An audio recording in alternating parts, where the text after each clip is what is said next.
off the third channel, take off the third channel, take off the third channel, take off the third channel, the third channel, it's still running. Stop it, please, for God's sake, please stop it. There's no more time. You've got to, please, stop it now, turn it off, stop it, stop it, stop it, stop it, stop it, stop it, stop it!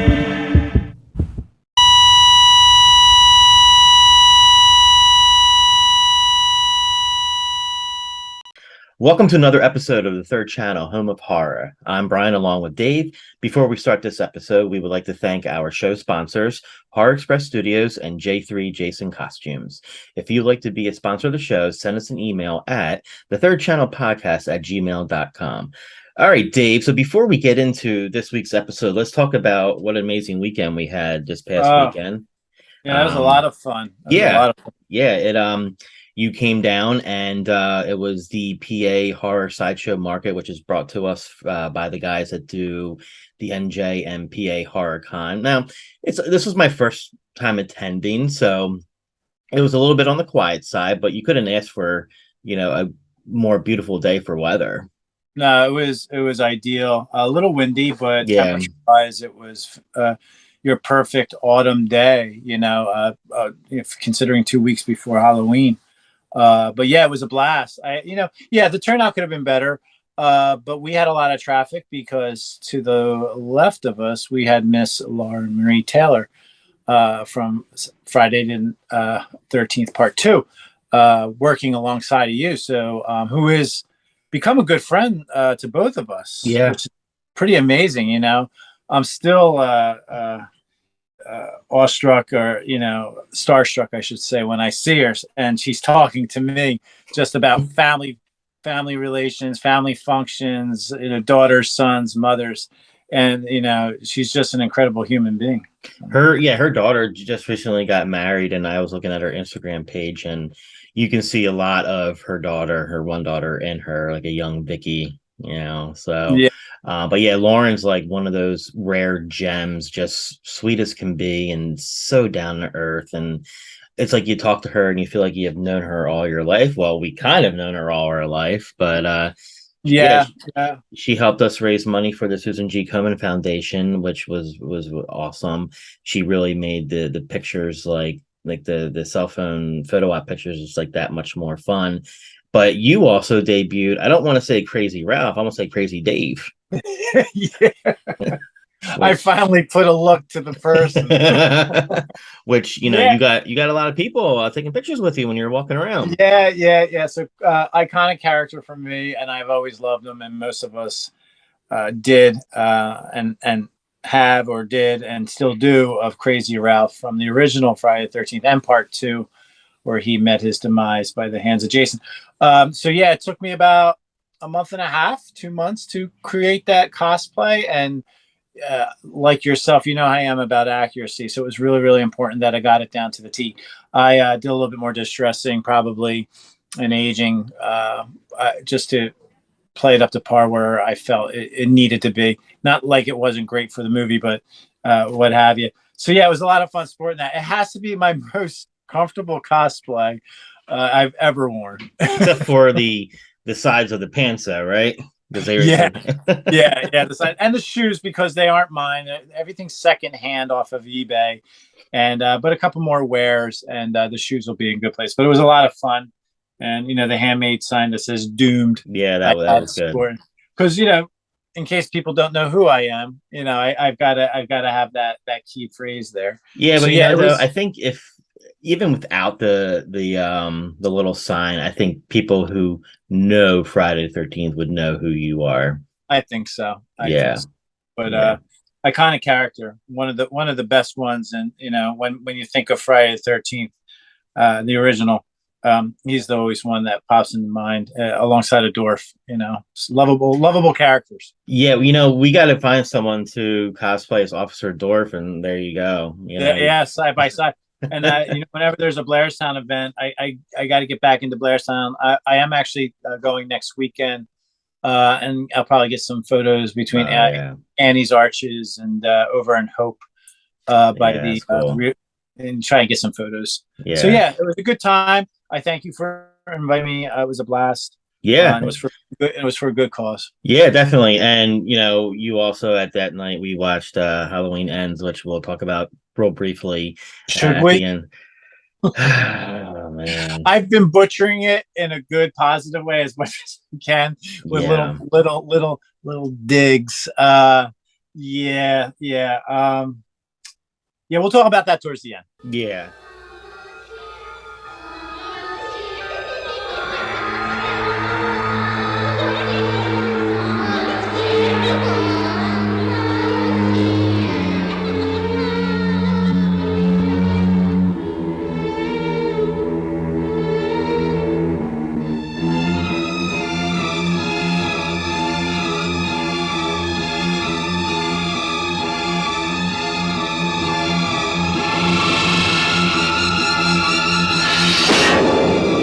Halloween 3, Season of the Witch, the night no one comes home.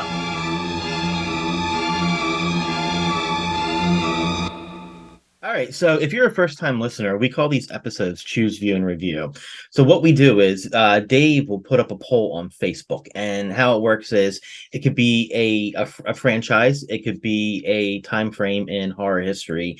And you, the individuals who are the in our Facebook group, you will choose which movie that we will watch and review. So obviously for the month of October, we want to do the Halloween franchise. And we were surprised that Halloween 78 did not get picked. While we both love Halloween 78, it's nice for the redheaded stepchild to get some love. So we were happy to see that Halloween 3 Season of the Witch was selected, because even though it has the Halloween title in it, it could be its own movie. Yeah. Obviously, as we know, when this film came out, the fans were pissed off. And here we are 30 years later, and they're pissed off again. Yeah. And all because they didn't get enough of Michael in part 3. Even though it was a little bit in Halloween 3, it kind of felt like what we just viewed the other night with Ends. Yeah, definitely. All right, so before we get into the viewing of the movie, just some background stuff. So Halloween 3 Season of the Witch came out in 1982. And this one, it's not so much horror, as you can also say it's science fiction. It's the first film to be written and directed by Tommy Lee Wallace, John Carpenter, and Deborah Hill, the creators of Halloween and Halloween 2, return as producers. Halloween 3 was the only entry that did not have Michael Myers. After the film's disappointing reception and box office performance, Michael Myers was brought back for Halloween 4.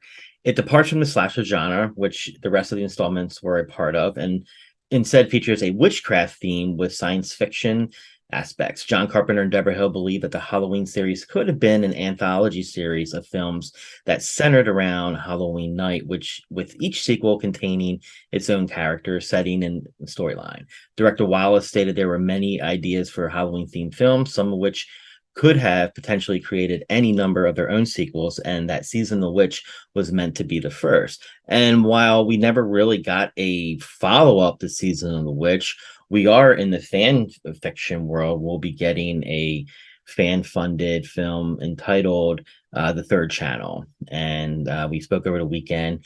IMDb listed as October 30th, but I don't think that's true, because I would have seen more on that page. I am a backer of that film. I actually reached out to them and were talking about it, and they actually, Brian, I didn't tell you, but they asked me if I want to be one of the henchmen in that. Oh shit. Yeah, but it would have fell into my lap to pay for it all to get out to California to film it. I couldn't afford it. Yeah, like the movie, one of the suited androids or robots back then, I guess you would say. And you would have that feathered hairdo, that coiffed look. But you totally forgot to tell him that this is a guilty pleasure for both me and Brian. Yeah. Is one of those things that, oh, you like this too, and it's like kind of those things you whisper amongst horror fans.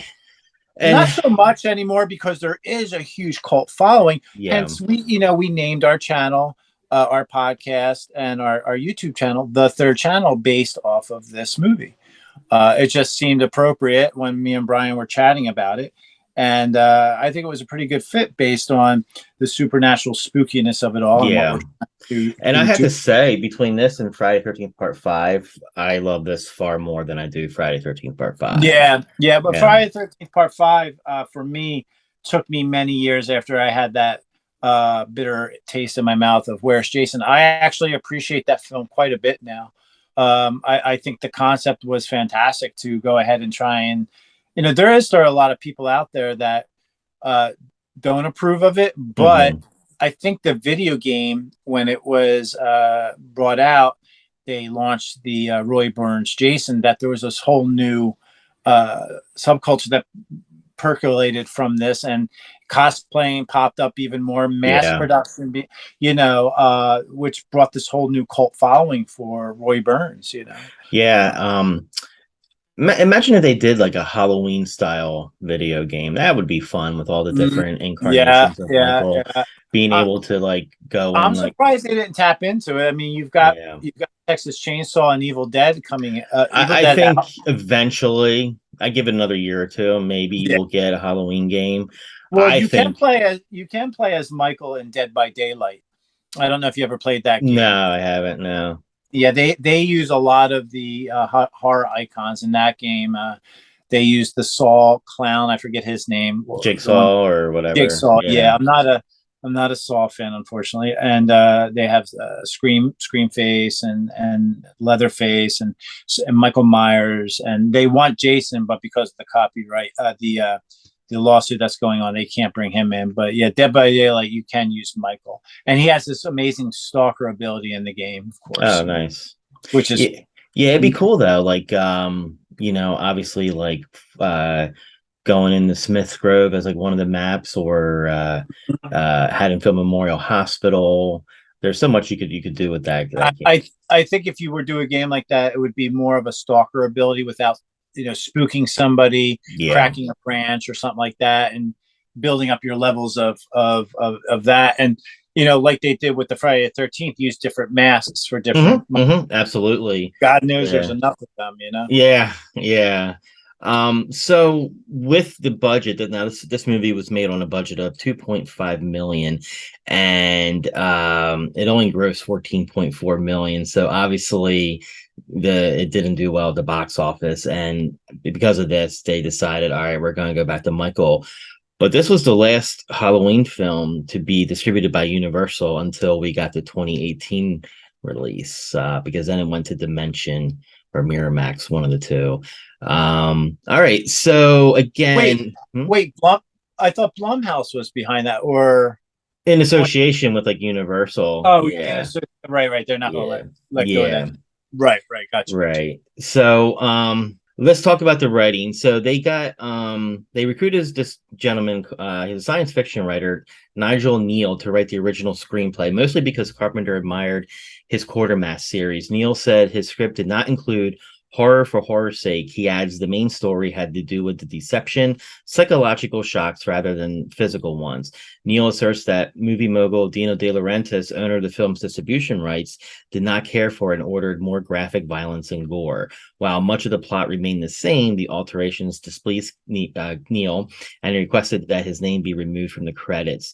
Director Tommy Lee Wallace was then assigned to revise the script. He explained in an interview that direction that Carpenter and Hill wanted to take the Halloween series, stating, "It's our intention to create an anthology out of the series, sort of along the lines of Night Gallery or The Twilight Zone, only on a much higher level. Each year, a new film would be released that focused on some aspect of the Halloween season." Hill told Fangoria the film was supposed to be a pod movie, not a knife movie, meaning Invasions of the Body Snatchers. Yeah. So all right, so let's get into the casting. Season of the Witch consists of mostly character actors whose previous acting credits include cameo appearance on various television series. The exceptions were Tom Atkins and veteran actor Dan O'Hurley. Cast as Surgeon Daniel Dan Chalice, Atkins had appeared in several John Carpenter films prior to Halloween 3. Atkins played Nick Castle in The Fog and Reem in Escape from New York. I don't remember his character in Escape from New York. I haven't seen that movie in so I long. know I used to watch it so often. yeah, it's not like one of my. I have it on DVD because it's old John Carpenter. I like old John Carpenter, but I haven't watched it in so Yeah, long. it's a great film. Yeah, Atkins also guest starred in television series such as Harry O, The Rockford Files, and Lou Grant. He told Fangoria that he liked being the hero. As a veteran horror actor, he added, I wouldn't mind making a whole career out of being in just horror movies. After Halloween 3, he continued to play supporting roles in dozens of films and television series. And he's actually going to be a chiller. Remember you and I were talking about Oh, is he? yeah, Oh, I yeah, was yeah. before Oh, we gotta get over there and see him. yeah, it's I think it's this weekend. Oh, So I thought yeah, it was for next year. I know I thought it was for a future show and he's on there and I was like, oh look, Well, it's weird because I've been looking for him on social media. And if anybody knows where he may be, either on Facebook or Instagram or what have you, I'd like to join one of his pages just to see where he's going to pop up at. Yeah. But he was fantastic in what was it, Night of the Creeps? Yeah, I haven't seen that movie all the way through. That Oh, was a Clive Barker story, what right? was it? I don't. It was a zombie-esque movie, Alien. It started off as an alien invasion thing with the slugs, and they sent the slug to Earth, and the slugs reanimate. Oh, The Earth. I'm thinking of Nightbreed. That's what I'm thinking of. Oh, yeah, Yeah, yeah. that was a A lot of people love that. I never got into that one. Yeah. No. And of course he was like the evil father in Creepshow. Remember? Yeah. And you know who the son was that he was mean to? I believe it was Stephen King's son, Joe Hill. No. Yeah. Really? I didn't know that. I believe it was. I have to go back, but I'm almost like 90% sure. So I'm trying to think of all the horror movies he's been in. I mean, you would think he was in a lot more, but I used to get it mixed up with Lee Wallace's husband because of the mustache that was in. Yeah. They were like they could be like his mustache stunt double. Yeah, I mean he was in Cujo with Dee, and he was also in The Howling. They were husband and wife duo. Yeah. Yep. But, so then we have Stacey Nelkin, who starred as Ellie Grimbridge, a young woman whose father is murdered by Silver Shamrock. So actually, their first scene together, her and Tom Atkins, was when he was putting the moves on her in the hotel room. So that was their first scene together, and that was a very explicit scene. I got more so for him. Yeah. And they didn't meet prior, so they didn't get a chance to talk and anything. So no warm up. No, not at all. Because I think I told you watching that scene, I was like, that was and I had forgotten about it because I hadn't seen it up until we sat down a year ago to watch it. I was like, wow, that was really risque for that movie. If think about how his character was in that movie, he would be Me Too'd. Because when we first meet, not when we first meet him, but when we first see him at the hospital, he's like flirting with the nurse, grabs her ass. Yeah. Then he's got something going on like with the coroner. Swarmy. Yeah. Well, I think that's what his wife, because he through the whole movie, he just kept downplaying seeing his kids, and I think they were either separated or divorced.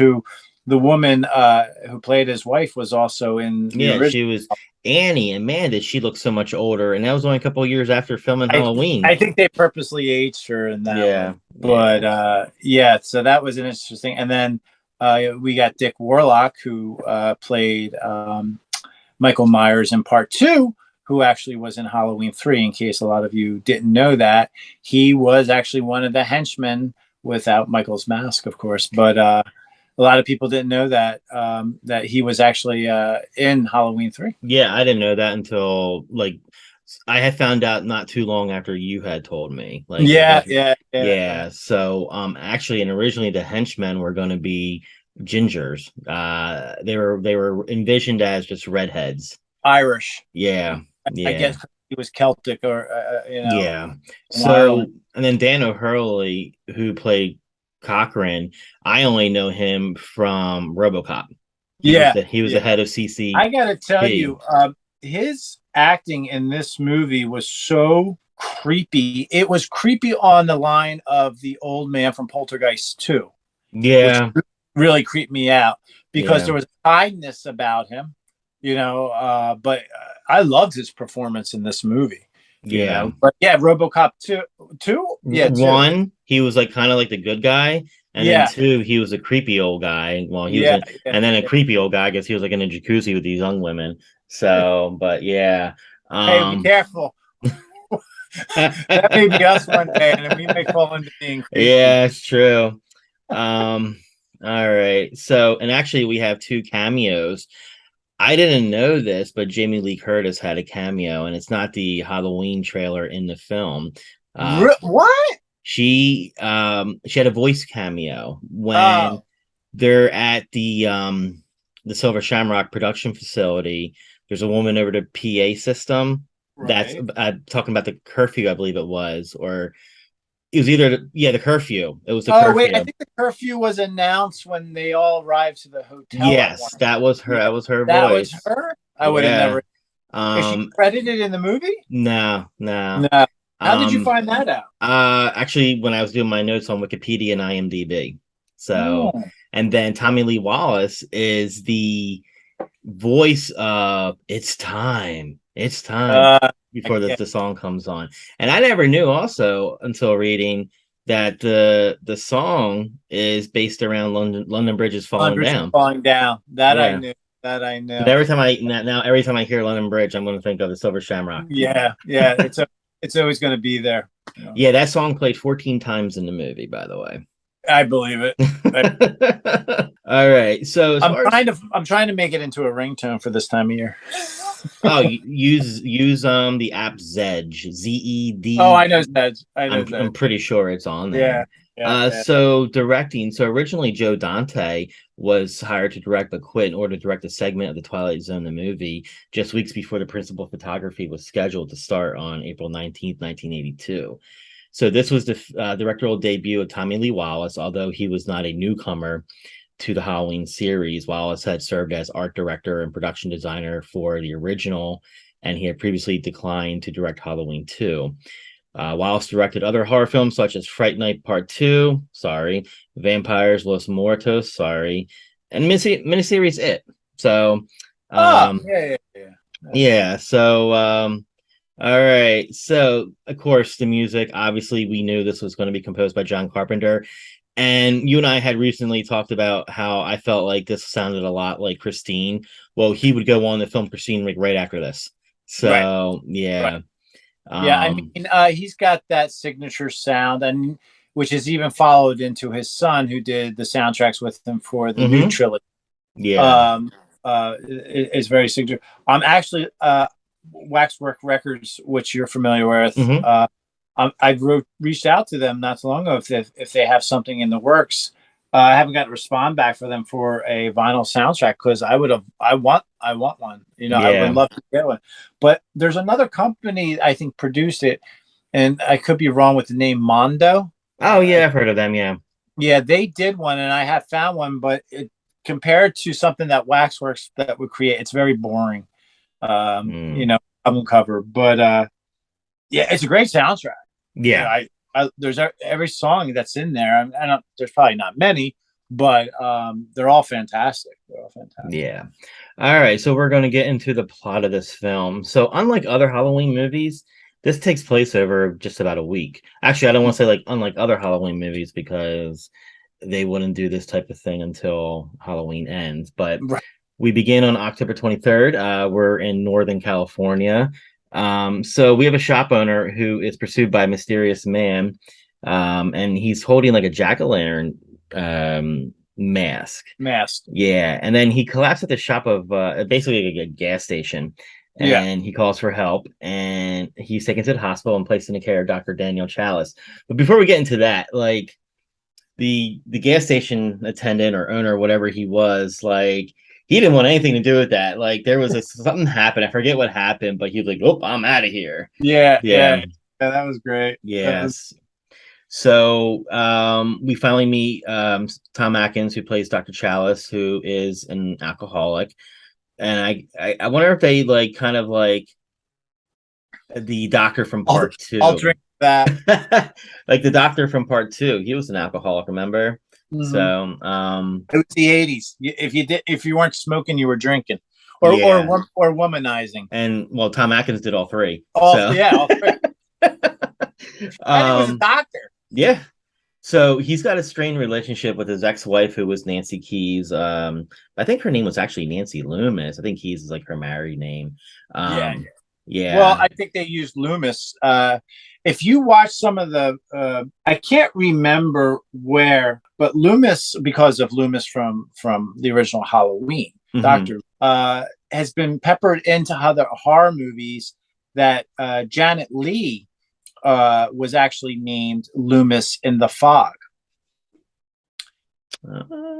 So, because Janet Leigh was side by side with and the way they got the name Loomis, Janet Leigh's boyfriend in Psycho, his name was Sam. I think it's Sam Loomis. I know his last name was Loomis. Right. I want to say his first name was Sam too. So yeah, it was. And then in The Fog, I think Mrs. Loomis was her name in that one too. Okay. So it there was this, it was always following. So you can see like John Carpenter probably admired Alfred Hitchcock.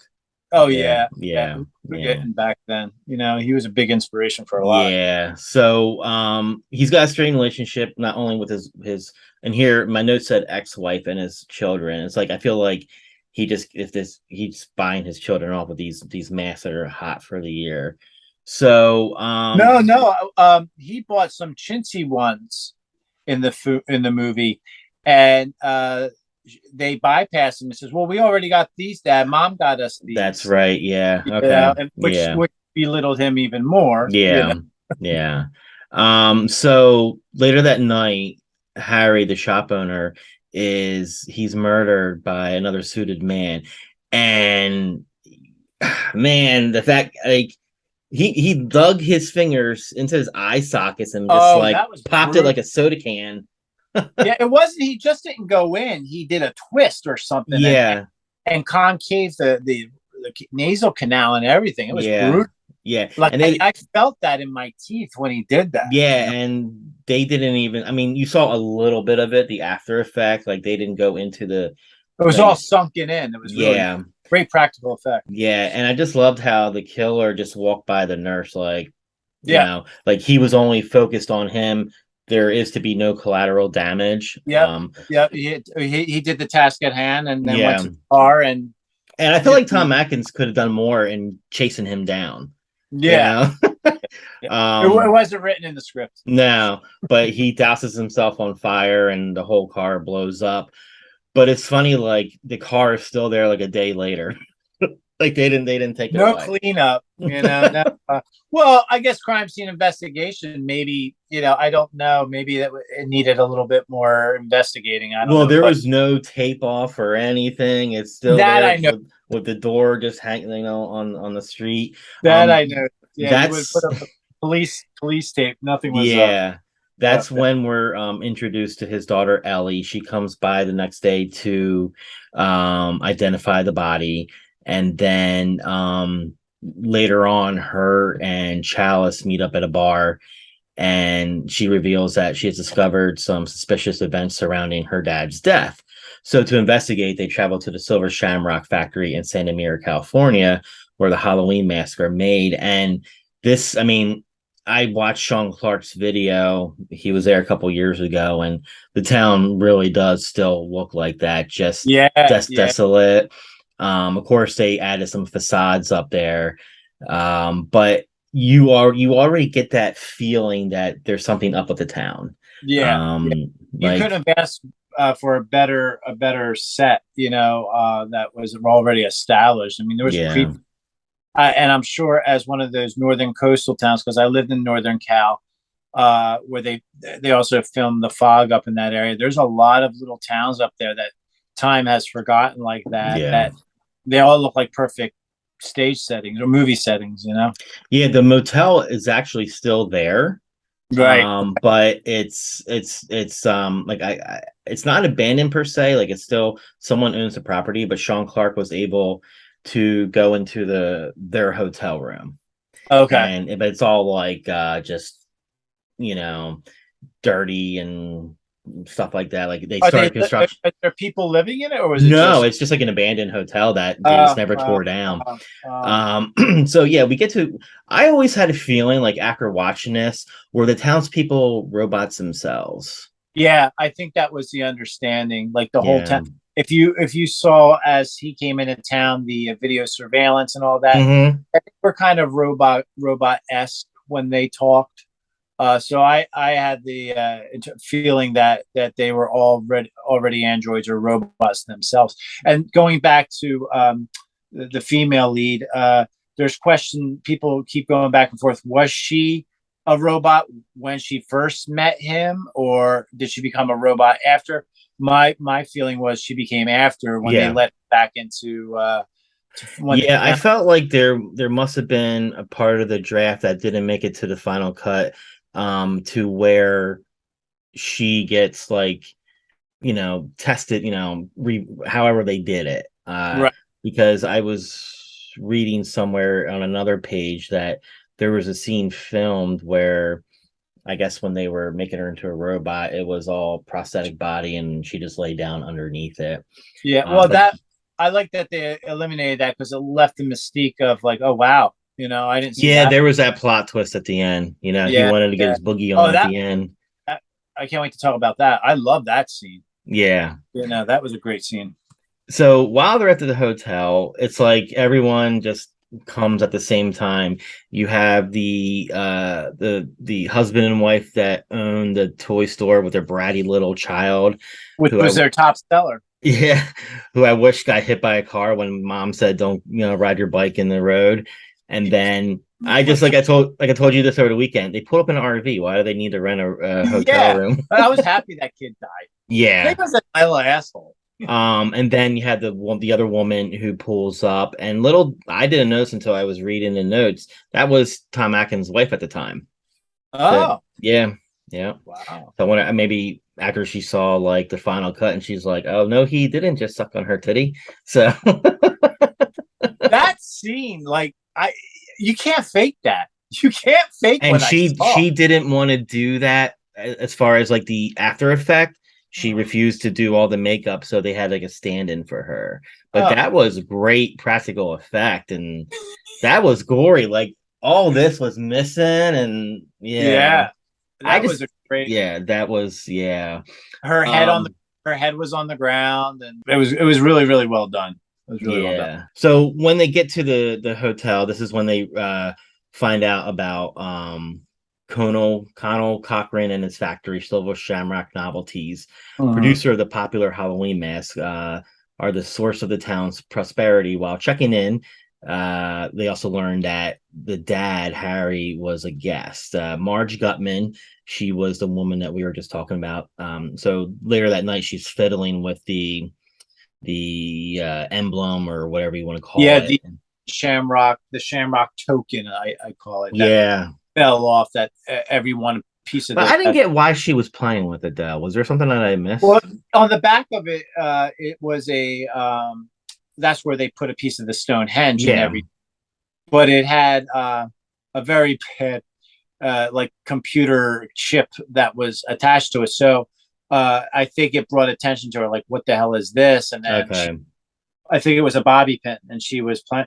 I got to tell you, as a kid, when I saw that, and that they called it misfire, because that's what they mentioned on the radio. We had a misfire, and that beam hit her in the mouth, and it freaked me out I was like traumatized. Yeah, it was really brutal. Her eyes and the peeling back and the crickets coming out. That stuck with me for a long time, but to the point where I was like, I gotta watch it again. Yeah. So, and obviously, I guess when you get killed by the Silver Shamrock, bugs also come out of your body. Which I guess that was hence Season of the Witch, because there was that's I never thought about that. Not being a witch, I guess you would be what you call a warlock. And I guess witch sounds better than warlock. So I mean, obviously he followed an occultism. He explains that whole storyline. But I felt like he didn't explain enough. Like, what was the purpose? I think it would have been a great flashback scene while he was telling it of like seeing these people in shrouds around. Well, apparently, like in the original draft, Cochrane was like a 300-year-old demon. So maybe this was his way of doing this. Well, that makes sense if you think about all the toys that he's collected over the centuries. Remember when Tom walking through and he talked to the old woman who was actually one of the older pieces that I think was Austrian made. Mm-hmm. So if he was that old, these were things that he's collected or produced over the century. Mm-hmm. Mm-hmm. Yep. That's an interesting fact. Yeah. So obviously this woman is fried, and while this is going on, Tom, he's putting the moves on Ellie, and they're getting it on next door. And so eventually, which took no time. Like she like jumped on him, like yeah, no problem. Like it was that dad bod and that porn stash. I'm telling you. Like in all my life, I've never gotten that lucky. Even when I was at my best. So eventually, men in lab coats come to get her, and they're assured that she's going to get the best care. Daniel, the misfire, while Daniel and Ellie tour the factory the following morning, Ellie finds her father's car, which that was the Halloween station wagon. Yep. Nice little nod right there. I was going to say that, but when they shot that, I'm like, that's the Haddon. It was the Haddonfield. Not Haddonfield. The Smith Grove. Smith Grove. It had the emblem on it. I mean, you didn't see the emblem, but right. That was obviously it. The shaggin' wagon, I call it. As soon as she tries to go get the car, she's the androids block her. Right. So they flee and call the authorities, but Daniel can't reach anyone outside of town by phone.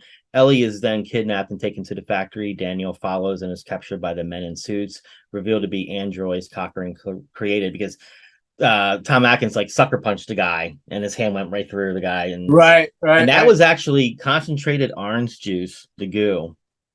Yeah, I can see that. Yeah. Then there was you missed the kill of the home. Well, he wasn't a homeless guy. Oh, they ripped his head off. Yeah. Yeah. Because he was spouting crap about Cochrane. Right. It wasn't. I mean, the silhouette. They kept that really in the darks, but it wasn't one of the best practical effects. But it was pretty nasty. And that was Warlock who killed him, right? Dick Warlock. Yeah. I think it was Dick Warlock. Yeah.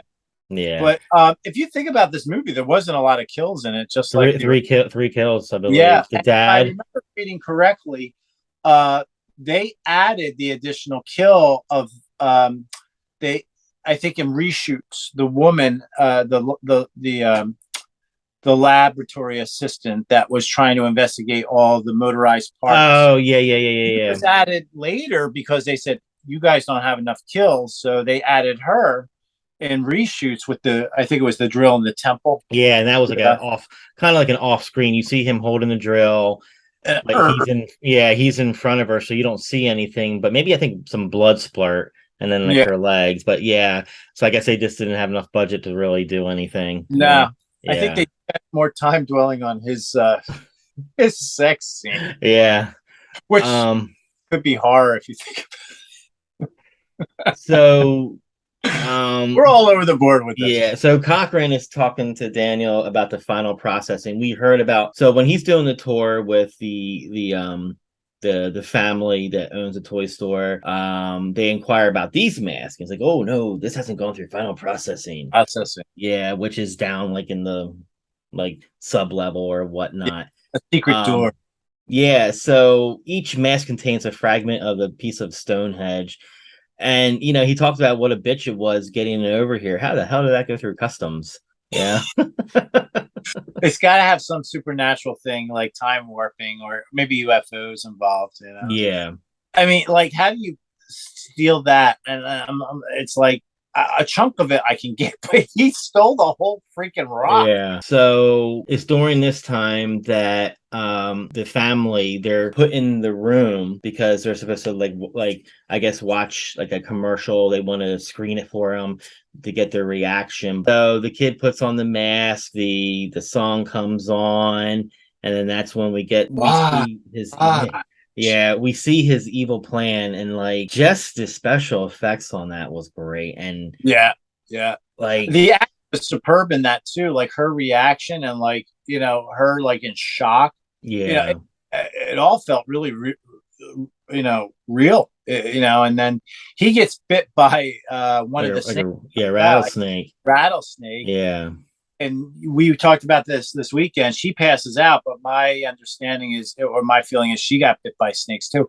But I remember when we first watched this together, you told me there was a follow-up story to this, wasn't there? And we can get into it later, but there was a aftermath to the third channel being played, wasn't there? There was a scene that was originally written, and this is what I'm thinking about, Because I where remember you telling me, and we may have had a couple beers in us, but I thought like these sub demons actually came out of each person. that wasn't me and you. Oh, okay. No, that's new to me. Yeah, apparently there was something written canon, and I have to look for it. But the concept was not just to kill all these people, all these kids off, but something was going to manifest even bigger from it. It was us that had this conversation. I gotta look for that now. You know what? That vaguely sounds familiar. But what I'm thinking of, it was demonic. It was devil related. Yeah. But, yeah, because you would think he's doing this ritual for something. Well, he says in one scene when he's talking to Atkins about why he's doing it, and he goes, because I remember the salesman that sold the most masks. He goes, he was the one that invented the whoopee cushion or the squirting rose. He was the one that created the big gag gifts. Well, that was Cochrane, yeah. Yeah, and then Cochrane says to Atkins, he goes, this will be the biggest joke or biggest get that I've ever produced. But yeah, in the original script at the end when the third channel doesn't go off, it's supposed to end with you hear the voices of, and this is in the notes, millions of children screaming. But the studios felt that was too much, I would have loved that. Yeah. So yeah, obviously that was like the big reveal of Cochrane's plan. And prior to that, all the trucks were going out. We were all going out on delivery like the day before Halloween. This was I think it was a mass sacrifice. Yeah. That was the idea. It was a mass sacrifice to this entity or this demigod or evil demon that he and the word Saruman keeps coming into my head, but that's Lord of the Rings. Yeah. But it was a demon name or a devil or a black entity's name of evil or something that he was sacrificing these kids to, I think. Yeah. So after the family is killed, Cochrane locks Daniel, Tom Atkins, into a room with a mask on, explains his intentions to resurrect ancient pagan rituals of sacrificing children during the age of Samhain from his native Celtic lands. Daniel does escape his bonds and rescues Ellie, and by this time she's acting all weird. So you're like, what's up with her? Right. So he sneaks into the control room, activates the commercial on the screen, and pours a box of the medallions from his ceiling rafter, killing everyone. Then Cochrane is also killed by the Stonehenge rune, leading to a massive fire that destroys the factory. As they flee, Daniel is attacked by Ellie, revealed to be an android duplicate. So the struggle leads to... Which was a great, like I said, we mentioned, that's a great scene with the arm and the appendages and all that. Yeah. But it just, didn't he like turn into a pillar of salt or something? Well, he got like zapped, and I think he did like dissolve into something. I forget. Yeah, he froze, and he was like a statuette of some type. Yeah. And I was thinking of the biblical one where everybody turned into a pillar of salt. I was a religious. I don't know if you know the Bible at all. No. But, I forget the name of the city that was in ruins, but. When you look back, if you look back at what was going on, everybody turned to a pillar of salt, and that was the feeling. That's almost like Vesuvius with the volcano eruption. Ash. Yeah. just disappeared. You know? Yeah. So the struggle leads and they get into a car crash and he destroys a duplicate Ellie with a tire iron. He flees on foot to Walter's shop where he frantically calls the various television networks to convince them to terminate the broadcast. Two channels. How easy is it to get through to them? I know. I know. Like, I thought that was like crazy. Like, oh yeah, he actually got through. Well, it was probably easier back then than it is today. Yeah, probably. Two channels abort, but a third station fails to do so, with Daniel screaming in the telephone, pleading with them to make it stop. So that ending was just like the ending of the Invasion of the Body Snatchers. Yeah, exactly. So if you think about it, this is almost like a remake of, has a subplot of Invasion of the Body Snatchers. Right. Yeah. So the third channel back then, I guess it would have been the same, like NBC, ABC, and CBS. Right? The Yeah. major net. Yeah. So that's plays to that era. All in all, I think it's a fantastic story. And with watching Halloween Ends with you this weekend, feel like that, but it almost felt like that was the direction this was going. Yeah. In a weird way, and I don't want to spoil it because there's a lot of people that haven't watched Halloween Ends yet, but I'm just glad that part of the franchise is done and over. I gotta tell you. Yeah. For me personally, loving the original Halloween and everything that's in between, I didn't love, and even part 2, which I think you like part 2, and Laurie being his sister was just so off the wall for me. I was like, and then, it's almost like the Texas Chainsaw trilogy also, which is all over the map. This was another trilogy, another franchise that's been all over the map. But there's so many different stories that so many people love. And true Halloween fans will deny this movie, part 3. They're going to deny Halloween Ends. So yes, they will. Yeah. Yes, they will. But I'm glad that the fans picked this one for sure. Because like I said, it's one that I watch every year, every Halloween. Yeah. So in 1982, this was one of a couple of other horror movies that did come out, but it did really bad as opposed to the others. So the other ones that came out that year were Poltergeist, right, and then Friday 13th Part 3 and Creepshow. Right. So, and it was heavy hitter. Yeah. Although Creepshow didn't make much more, it only made like $7 million more than. I think that became more of a cult classic. Yeah. Much better on VHS. Yeah, so we also did get a novelization because back then that was like the big thing to do with like horror movies. So the same guy, Dennis Etchen, who wrote the Halloween 2 novelization, he used a pseudonym, Jack Martin. The book was reissued in 1984. Although Cochran appears to die in the film, the novelization implies that he may have survived, with the magic of Stonehenge transporting him away. While the film leaves open the question of whether Chalice was able to get the third network to pull the deadly Silver Shamrock ad, the book conclusively states that he failed as the children die screaming. So while it didn't get on the big screen, it did get it. Gotcha. Yeah. I might have to go to that book and actually read it. Do you have that book? No. Yeah, it's on eBay for, I saw it was like $130. So come on, really? Yeah. That's the cult following. I'm sure there's something online where you could probably find it and read it online, maybe. Yeah, I'm sure. Like there's a on YouTube, if you want, there's a very bad audio narration of Friday 13th, the original novel. Yeah, somebody actually gave that to me. I think it was Sean Richards. He sent it to me. Okay. He sent me the audio. I don't know if it was the one you're talking about, but it wasn't horrible. But I actually listened to it because it's the original Friday the 13th story book is a little different, but not much. But the Victor, I guess that would be the Victor Miller. No, maybe it wasn't Victor Miller. No, it was Simon Hawke. Oh, right. He wrote the first 3, I think. So, but he might have taken elements of Miller's draft. Right. Yeah. Yeah. Victor was a collaboration with Sean Cunningham and sat down. Yeah. So, final thoughts on Halloween 3. It's a favorite of yours. You watch it every season. Do you think, like, would you want to see this get remade? Yes, Yeah.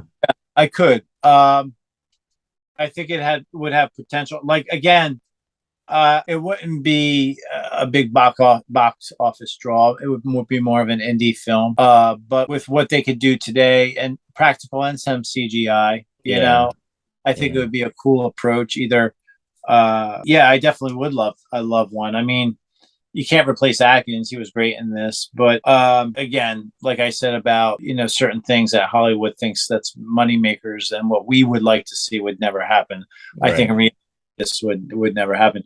Even though we saw these masks as Easter eggs in the new trilogy, I think we saw them in 2018 and Halloween Kills. Yeah, I think they were backdrops in 2018, but they were more front and center. Yeah, I think Michael killed them. Yeah. And then he killed them, and they were at the playground. Yeah. On that. Yeah. It's cool that, in merchandise, Halloween 3 is getting love because you have like the NECA released the figures, the Tiny Toons, you got that one piece. Gutter Garbs just released a really cool couple different graphics. Is from Cavity Colors, and this is from the 4K DVD. Right. There is something haunting about the art that they produced for all this back then, but the concept of the story is it's frightening because you just don't do that to kids. Now kids were like, that was like off limits in horror movies. That was like brilliant, in that sense. Like you go after the meek and you use them as back in those days, if you didn't have an animal to sacrifice it, with witches and stuff like that, they would use infants or kidnap children. And they just followed to that allure and kept with it with this story, but it was within the millions. That was the idea.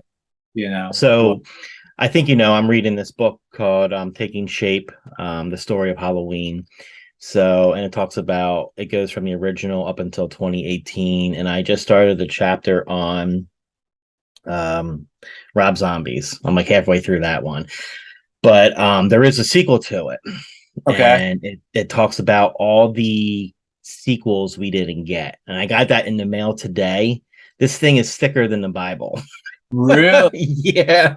And you made an announcement to me today about Halloween 3 that I didn't know about that was in the works. I'm sorry, what was that? You made an announcement to me today about the Halloween 3 book that's in the works. Oh, yes. Well, yeah. Well, not today, but yesterday. So there was an article, might have been through Bloody Disgusting, and Tommy Lee Wallace it's like an unauthorized like making of Halloween 3 Season of the Witch. Right. There's so many he said, she said stories. So I guess he's going to tell his side. It's slated to come out this month, and it's not through a major book like distributor, but when I went on the book's website, they do a lot of Hollywood tell-alls. So I tried looking it up on Amazon, nothing. On this website, and I think I shot you the link to the book distributor.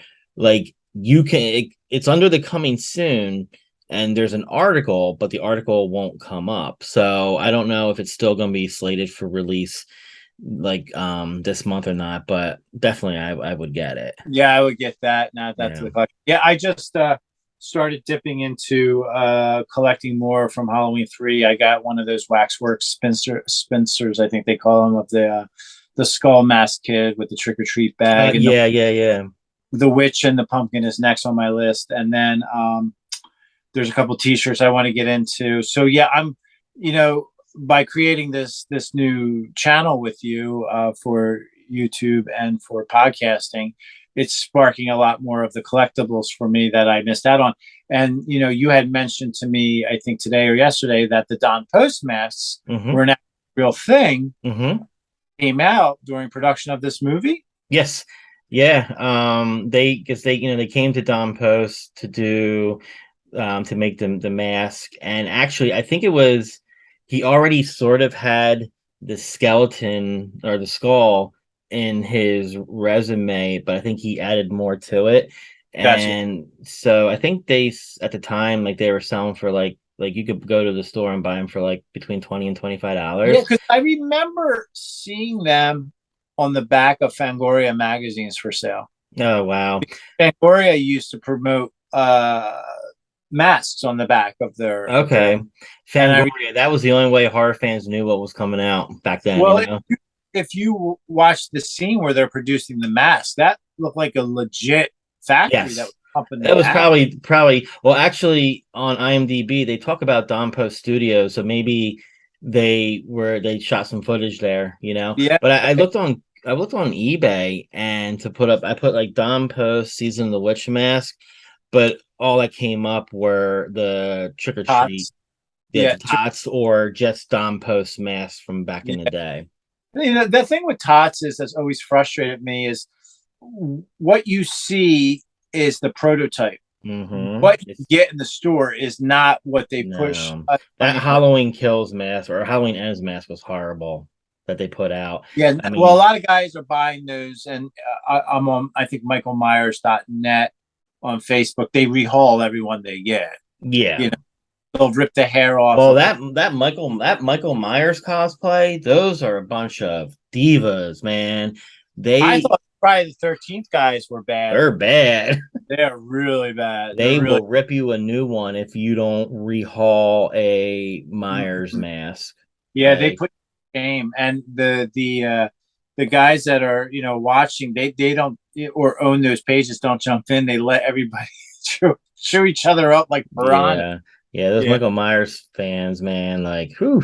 Like this one guy, he cosplays as Myers, and he's a young kid. He's like 18 maybe, and he does a lot of his own rehauls. But this one guy was bullying him, saying he was too short to play Michael. He's like, yo, you're supposed to be 6'8". And I said, when was Michael ever 6'8"? Oh yeah, I forgot Rob Zombie's horrible movies. Yeah, not to mention the size of a bus, Yeah, and the only guy that Michael's like, he's tall, I would say maybe 6 foot. And well, are you going by Moran? Is he a tall guy? No, I'm about as tall as Moran. Okay. Yeah, I'm 5'7". So a lot of his shots were always done upward with Mike. Yep. But the only Michael that, if you exclude the Rob Zombie, the only Michael that was tall is James Jude Courtney. The other Michaels were of average height, and the only Michael that was beefy was Don Shanks from Halloween 5.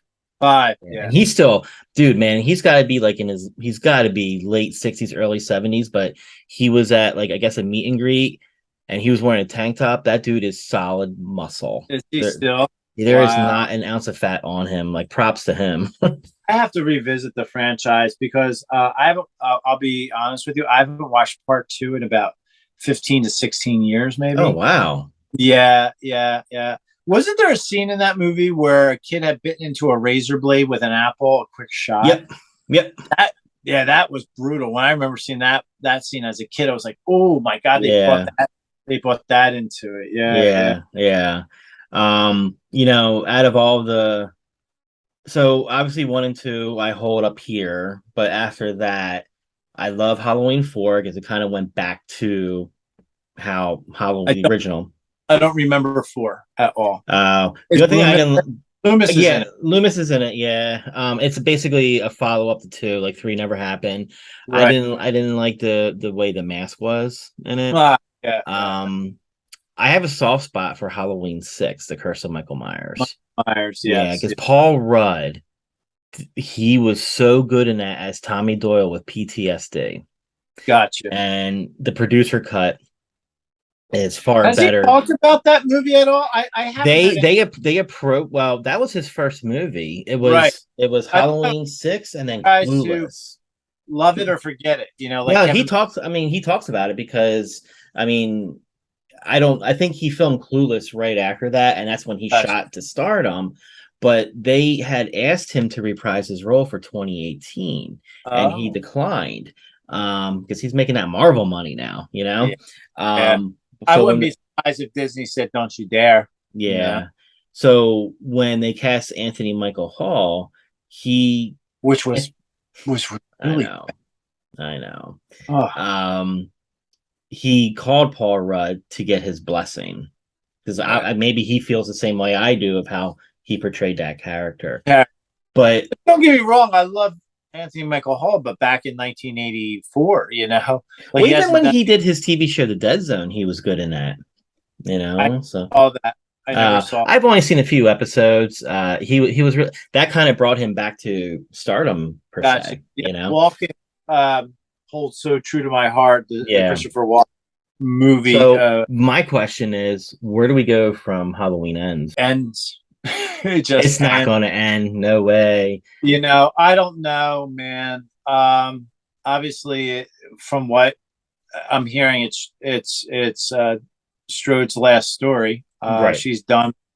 But they left it open to the mask sitting there, and I don't want this to be a spoiler, but by the time they watch this, everybody should have seen it. The mask was sitting on her desk, you know, at the end of the movie, Jamie Lee Curtis, Laurie Strode's desk. So she has possession of the mask. Yeah. You know, they could go either way with it. I personally felt like 2018 was a good movie. Did I love it? No, I liked it. But they could have summed it all up in that movie and finished it off. And like I said, when I first saw that, I remember actually came up in my memory. I guess I just saw Halloween 2018, and if this is the final Halloween film, I would be happy. Right, You right, know, right. Well, the yeah. character that they created, I love the interviewers. I Mhm. they were fantastic the way they portrayed. The only character that left a bad taste in my Was the mouth, doctor. yeah, Zarzatan or whatever his Yeah, name is. And, I'm like, why? You know, yeah. why? You know, like, was it just to more mystique of the mask? You know, and when he put on the mask, I felt that could have been another curse of Michael Myers, you know, the possession or something or other. And maybe that was an allure to bring us to, they may have gone that. But like, you know, I don't know with this new movie if they were trying to portray, and I try not to say the word the woke society in this one, but Mhm. was that what they were trying to do with Corey? You know, I mean, that was the kid's name, wasn't it? Yeah, Corey Cunningham, I Like believe his name was. the bullying and what have you, and because through the whole movie, I try not to do it, but when we were watching, I was like, "Huh, what was that all about? Why did they do that? Where are they going with this?" And I'm like, the whole It kind of, well, you know, it kind of almost reminded me of the plot of Halloween 5, where initially the Jamie Lloyd character, who was the daughter of Laurie Strode, like she at the end of part 4, she touched Michael, and that was when his spirit was supposed to go into her, and she ended up like stabbing the foster mom, right and that was where Halloween 5 was going to be, but they didn't want a little girl being a killer, so she had this psychic ability that she could see ability. where he's at. Right. So So what was it? 4 years after the last movie, or was it 6 years?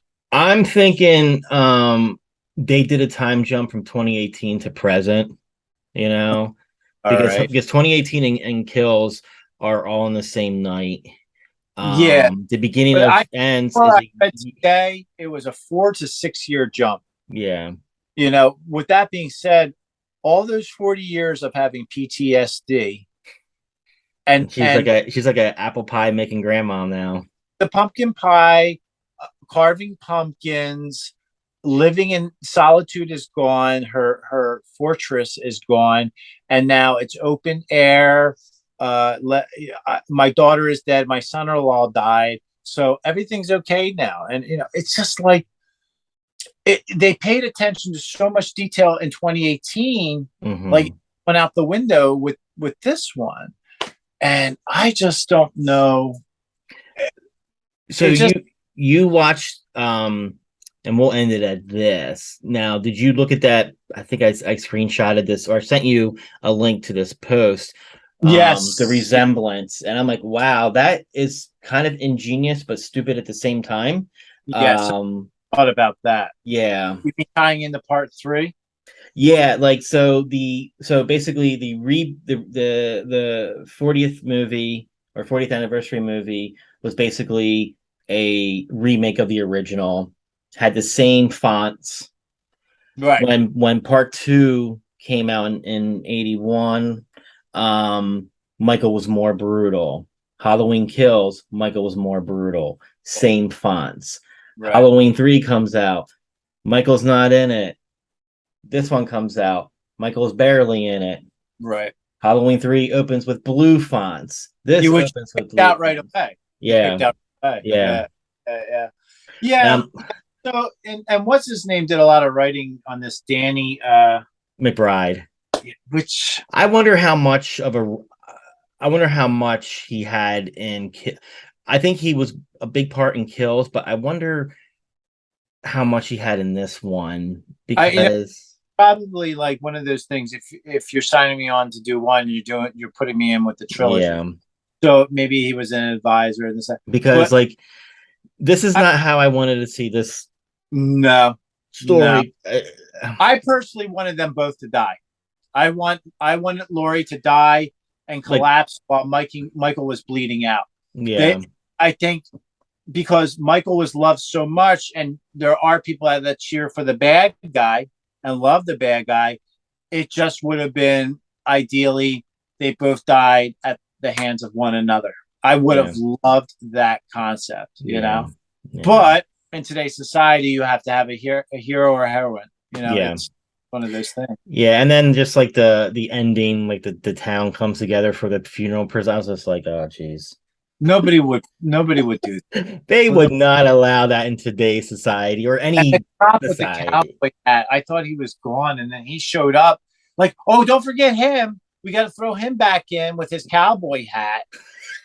I thought he annoyed me so much. You mean to tell me a town like that in Halloween Kills, the police just took a sidestep and let the town run havoc like that? Yeah. Like, you would call in, the National Guard. Well, first the state police, yeah. Oh, well, even when they did that in Halloween 4, that really didn't help them. Halloween 4, the town turned vigilante. Yeah.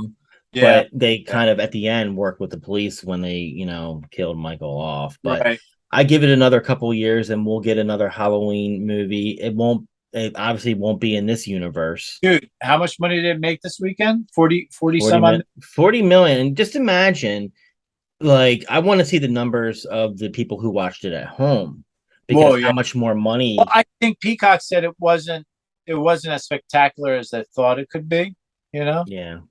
But it's Halloween. It's October. Yeah. It's going to make money. It's one of those things. So, but the hate, the anger. I was reading somebody who cosplays at Jason at a haunt was getting backlashed as a cosplayer, saying, "You suck. You let a teenager kick your ass. How could you let somebody do that?" They were yelling at this guy. He had to walk off. Doing his. Oh my gosh! And I feel the same way, and I'm sure you do too. Like I was let down. Well, you take an iconic figure like Michael from the original, and you rehost him 40 years later. You better have a really good story for him that holds water for the fans that have been waiting for him. Look, it's great that they brought Laurie Strode back into the picture, but she, in the end, you can't have one without the other. Anti-hero and hero. But at the same time, I'm cheering for Michael. That's pretty much how horror movies are now. Yeah. You're cheering for the bad guy. The only heroine that I cheered was for Ripley, in Alien. Yeah. That's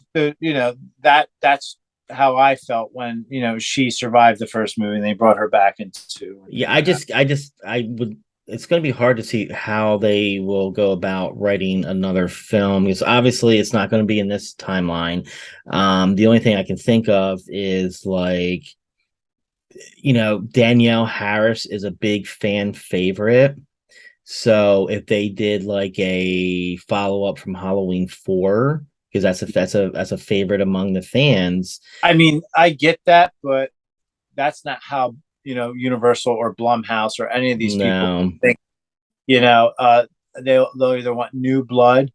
They can't bring what's her name back in, but they could bring her granddaughter back in. Yeah, but even still, how they couldn't even bring Michael back in. No, no. So, but it's going to be based around the mask. That was the final shot. That was the final shot. It's all about the mask. But I would have loved to have seen them like flip it open and see Silver Shamrock. Or yeah, I'm surprised they like didn't throw in like the Silver Shamrock commercial somewhere. Yeah, in the background, or just hear the jingle on a car driving by. Yeah. Okay. So what's on your mind for the next review? Well, I want to honor some of our famous writers and maybe directors, and the best one I could think of right now is Stephen King. And me and you growing up with him, and a lot of our followers that are on the page or fans, I'm sure love his work, and he did so many great books that had turned into movies. Some of them not to his liking, but some of them to our liking, and we don't agree to one of them. Yeah. But which I think is a snore fest for you. But I love The Shining.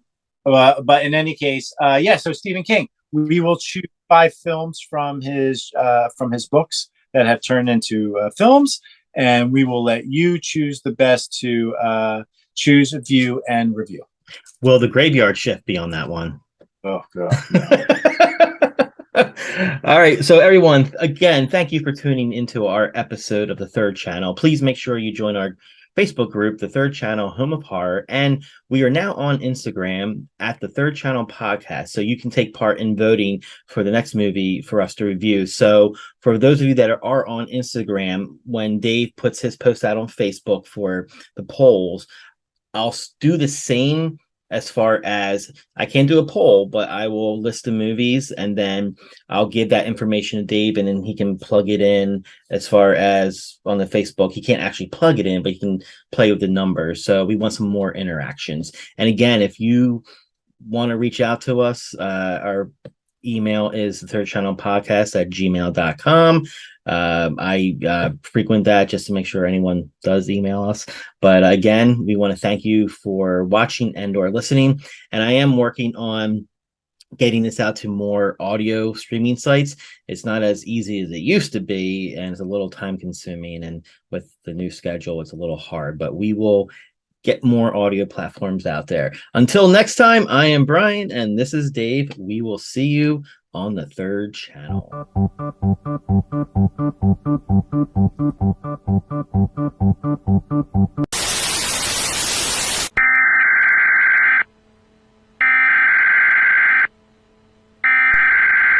We interrupt our program to bring you this important message.